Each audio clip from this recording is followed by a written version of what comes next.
दुनिया भी एक अजीब जगह है।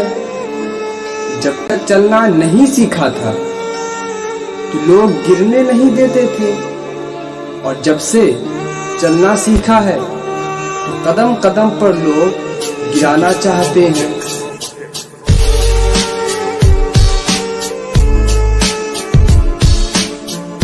लोगों के तंज और तनकीद से क्यों हिम्मत हारते हो? अरे शोर खिलाड़ी नहीं, तमाशाई किया करते हैं।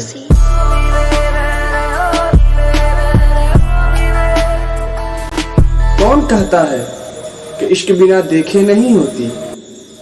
अरे हम उम्मतियों की मिसाल ही ले लो।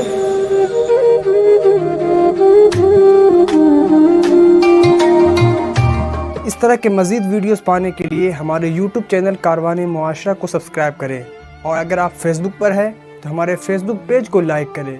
अगर डेली मोशन पर है तो डेली मोशन को फॉलो करें, और हमारा नेक्स्ट वीडियो देखना न भूलें।